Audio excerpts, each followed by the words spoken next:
Man, this thing's sick. Sorry, I was just messing with my taillights that don't work. So today we're going to be fixing the biggest problem with this car, which is it's never had working taillights. And when they do work, they're about as bright as I don't even know what to compare it to. If you have your phone on max brightness, but then the opposite of that, which is the lowest brightness, and then you have that on at night, and that's your brake light. That's pretty much what the brake lights and turn signals are on this. And then the reverse light doesn't even work. And there's absolutely no companies that make anything panel related, and this is NLA. Basically means I have no idea. As you can see, it's very corroded and very scratched because I've tried to nurture this baby back to health, but she's no longer going to be functional. Now that we have the actual headlight housing out, we're gonna dive into how we're going to make a custom LED taillight. Full custom LED, full. Yes. The first thing we're gonna do is take off this thing because I feel like it just holds water and it just moisturizes everything. We don't need that. I could use some moisturizer actually. We're gonna need to get all of the old broken bulbs out of here.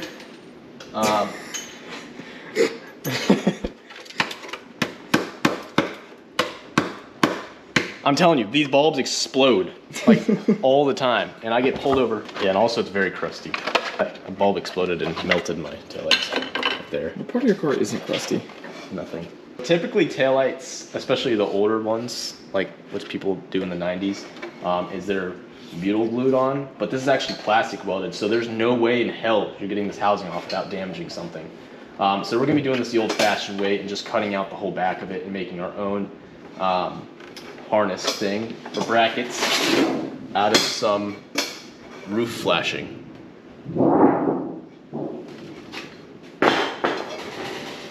I did not know you had that back there. A little bit of finesse here to get this open.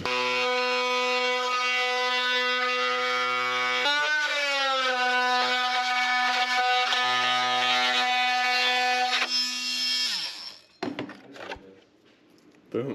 So now we got access to the reverse lamp, which is minorly gunked. We're gonna leave whatever this is because I'm not using that. And then we're gonna leave the turn signal because I'll use that as the bracket. And then I'm gonna cut open the taillight area.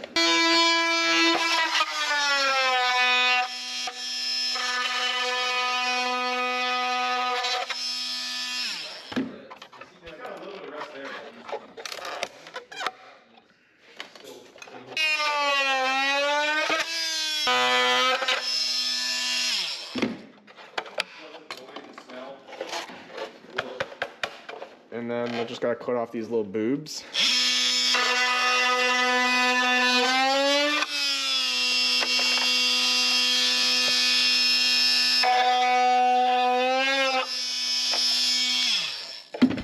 Boom. That's it.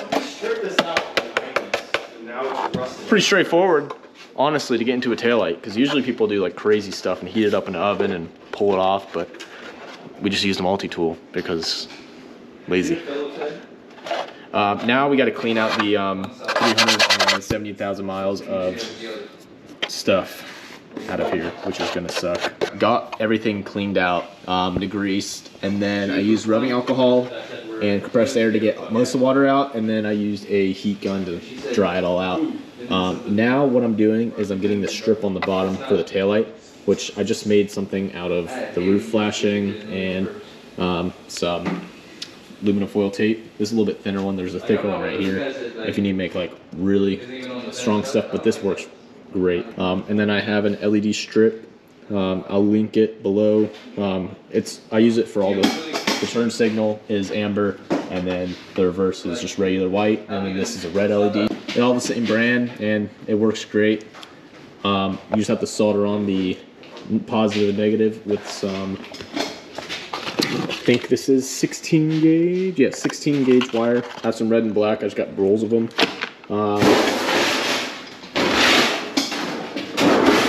It's pretty straightforward. So I'm just gonna get this in here, and then the idea of it is it's just going to be a strip on the bottom and then a strip on the top. Taillight would be that, and then the brake light would light this whole thing up, and then just a regular turn signal and regular reverse light. It's going to be the easiest and quickest way to get this thing to be mint and most of all very visible so I don't get rear-ended. So yeah, I'm going to solder this up and show you what it looks like. So here I'm really just bridging the connectors together. You'll see on the strips there's a positive and negative, and you just get the solder, put it across, route little tiny wires across, and then put your negative and positive lead off of it. Yes, I can see that the negative and positive is flipped. I corrected it once I tested them. But yeah, so you put all those in, and then this is kind of what it looks like when it's done. This is the other bottom one for the brake light. Really just need a lot of wire coming out just in case. And then once you tape it all up in here with aluminum tape, just make sure it's all level. Test it on your battery, tape it up. That's what the bottom one looks like with the brake light in, and then that's what the top one looks like before I have the brake light on. I did a lot of it off camera because it's kind of monotonous, but it's all the same idea. You put the panel on, you solder all the wires on, you put it in there, and you tape it on with this aluminum tape. It's kind of just finagling, and make sure you check that all your wires work and label them all, because once you tape all this up, you're gonna have no idea what anything does, unless you test it all, which is gonna be extra work. But yeah, now I just put a plate right here. I just aluminum taped it just to hold it there. And this is gonna protect from any residual heat that actually comes through, just to protect the super professional sealant that I'm using for the back of this. I actually have been running this on my other taillight for a few months now, and there's not a drop of water in there. Compared to the factory, where every time it rained, a light bulb exploded because this thing would get flooded with water all the way to the top. Now I'm just gonna zip tape it all the way down. I have all the wires routed down here, and then there's just like one little mounting bracket I'll have to go around and tape around. Here's what the taillight looks with all the zip tape on it. It should keep it 100% waterproof. It's not perfect, but it works. Hello. Got all the wiring harness ready. I got all the neutrals or grounds spliced together, either soldered and crimped and heat shrinked and electrical taped, just so there's no issue with that. And then I got the tail lights put together, the brake lights put together, and then the turn and reverse right there. Now you're going to need to go to your harness, and I'm going to cut back all the sheathing so I can get to this wire here, and then I'm just going to chop off this thing. What you're going to do to test it, before you chop it, disconnect your battery or chop them all individually, because if not, you will pop a fuse. You're going to get your multimeter and turn on each of the controls, and then you'll be able to find which one turns on with power. And it's pretty simple, honestly. Brown is always going to be your ground, and usually it's the thickest gauge wire. So yeah, we're just going to chop back this sheathing and splice all this in, and I will also show you how to put in a turn signal resistor for LEDs so you don't get super fast flashing. Wow, that's really bright. For your resistor, if you get the one from AutoZone, which I'll link it in the description, it's Sylvana, you first have to strip it back, of course. Which all you have to do is put one side into the ground feed, and then the other side you splice in with the turn signal. And then all you have to do is just self-taper this onto a metal surface. That's not going to burn anything, because this does get really hot. And really, that's it. And then you don't have any fast flashing turn signals, so you don't look ghetto. You ask me, that wiring almost looks OEM, minus it sticking out the back like that. This felt tape, game changer, and it's so cheap. But look at that, it looks so good up in there. It's so close. Because this is what I did, and that's OEM. It's just like, it's a little bit less fluffy. Put everything back together and clean up and see if they work. That looks pretty sweet. I don't know if the camera's gonna pick this up pretty nice, but that looks cool. I like that. It's not perfect. That one has like a little booger on it. And that one has cleft palate. I don't know. You know what? I'm very happy with that. For my first ever taillights, and you know, it kind of just nice, no lights. I kind of just winged that too.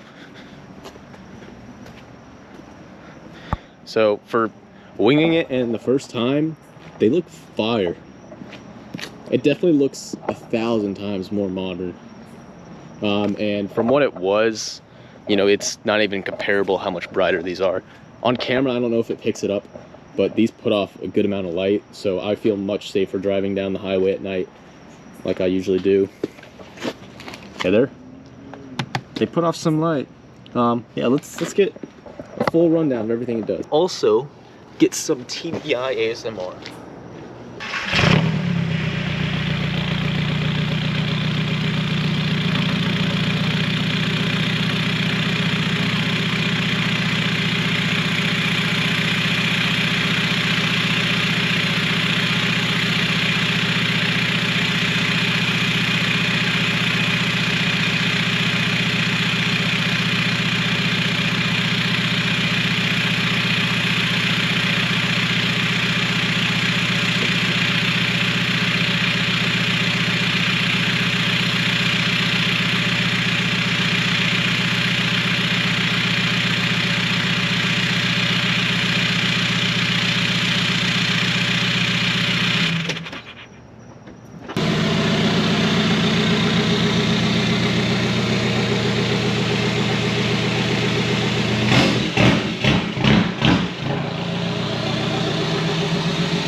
I don't like how you're sitting. Well, I think we're just Can we keep this part in? thanks for watching the video. Every part you'll need will be linked in the description. I got them all on Amazon. It was probably $100 altogether. And I probably have enough to do another dozen set of taillights, so really nice. Okay. Yeah.